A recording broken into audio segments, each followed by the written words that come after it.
के जेल में बंद पूर्व भारतीय नौसैनिकों को आखिरकार 18 महीने बाद जेल से रिहा किया गया है।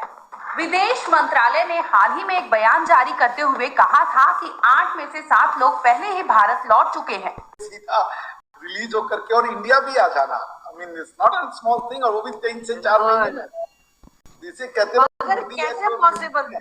बिल्कुल, मोदी जी हैं तो मुमकिन है। ये तो खैर पाकिस्तान में भी बहुत से लोग कहते हैं।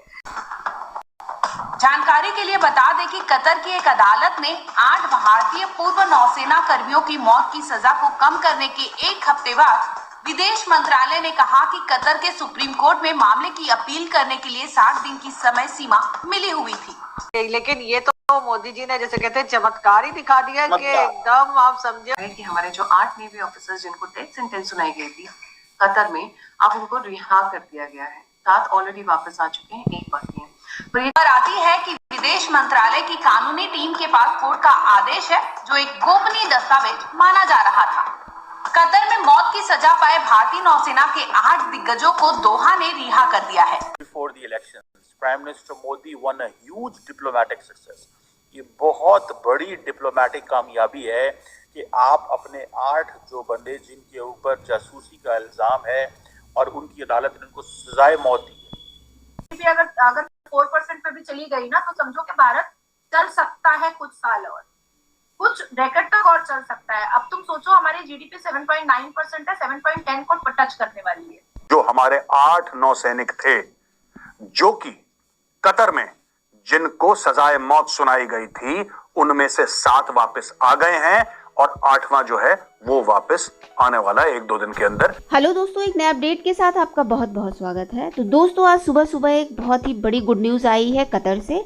जी हाँ, आपने देखा कि किस तरीके से कतर में हमारे जो 8 नेवल ऑफिसर्स थे जिनको कि फांसी की सज़ा सुनाई गई थी डेथ वारंट जारी करके, उनको जो है आज सभी लोगों ने दिल्ली एयरपोर्ट पे देखा इंडिगो फ्लाइट से उतरते हुए, और सारे लोग, इवन पूरा देश एकदम खुशी से झूम उठा।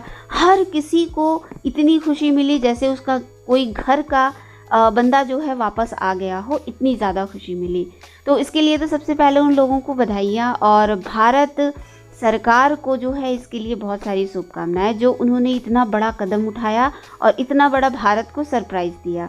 तो आपको पता ही है कि 2 से 3 महीने पहले इन्हीं एक्स नेवल ऑफिसर्स जो हमारे थे, उनको कतर में सज़ा हुई थी और डेथ वारंट जारी किया गया था। इसके तहत उनको जो है फांसी की सज़ा मिली थी कि इजराइल के कहने पर वो जो है जासूसी के इल्ज़ाम उनके ऊपर लगे हुए थे।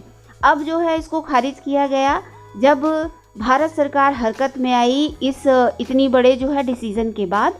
तो भारत सरकार के हरकत में आने के बाद वहाँ के जुडिशरी में ये सारी चीज़ें गई, और उसके बाद उनकी सज़ा को घटाकर इसे लाइफ इम्प्रिजनमेंट में कन्वर्ट कर दिया गया था, और शायद 25 से 26 साल की सज़ा हुई थी। लेकिन आज सभी लोगों को इतना सरप्राइजिंग लगा जब उनको लोगों ने एयरपोर्ट पे देखा। तो इसको लेकर चलिए। कतर में मौत की सजा पाए भारतीय नौसेना के 8 दिग्गजों को दोहा ने रिहा कर दिया है।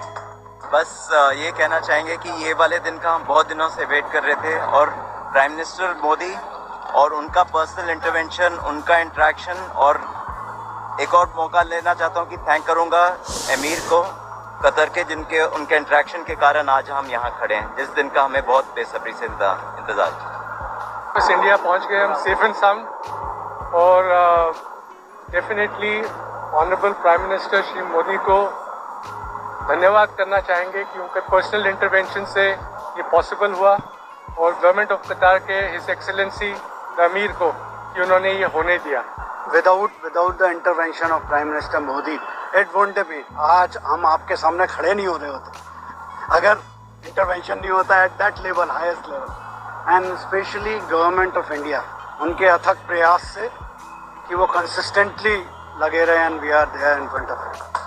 हालांकि रिहाई पर केंद्र सरकार ने आधिकारिक बयान जारी कर अनुभवी अधिकारियों को रिहा करने के फैसले का स्वागत किया है। बहुत ही समझ लीजिए एक्सट्रीम केस है, डेथ पेनल्टी से सीधा रिलीज होकर के और इंडिया भी आ जाना, I mean it's not a small thing, और वो भी 3 से 4 महीने में। Only Modi ji can do it.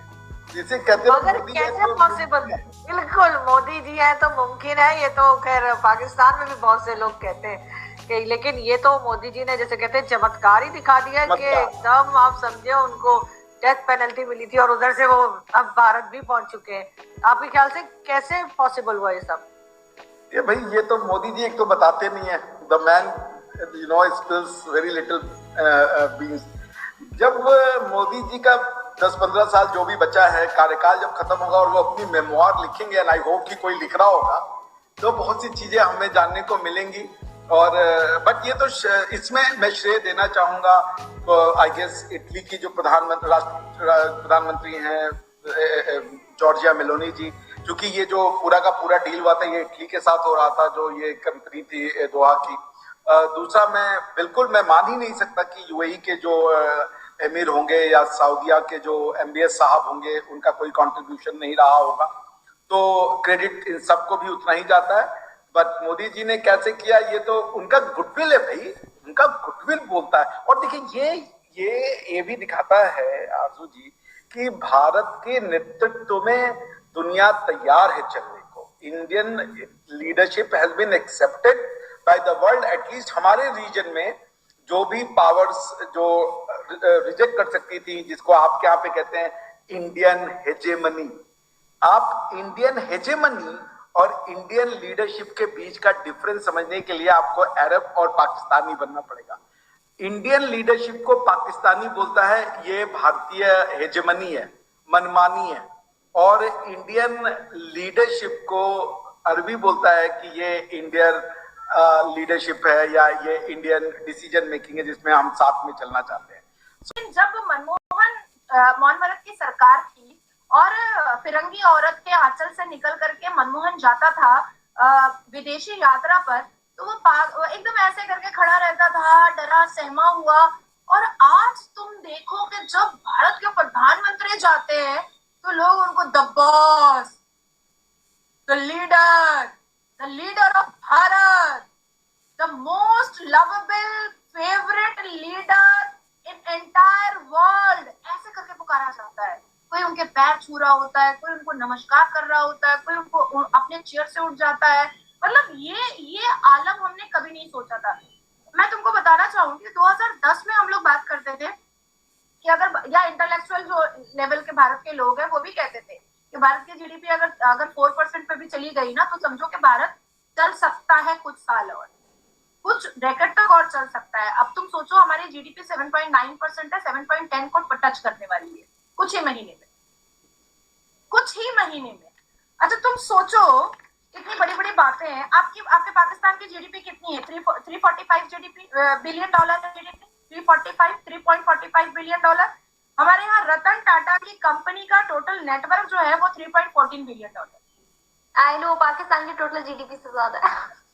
तो अब हमारे यहाँ का सिर्फ एक वाहिद रतन टाटा जी अगर खड़े हो जाए तो आपका पाकिस्तान हम खरीद लेंगे वो मांगे दाम पर और लहरा देंगे भगवान। ना ज्यादातर ये रेप होने की वजह से, चोरी डकैती, इन चीजों की वजह से ज्यादातर मुल्क पाकिस्तान के लोगों को लात मार के बाहर निकाल रहे हैं, क्योंकि पाकिस्तान दिन ब दिन डाउन होता जा रहा है। वो इसी चीज को नहीं ज्यादातर अपना रहे।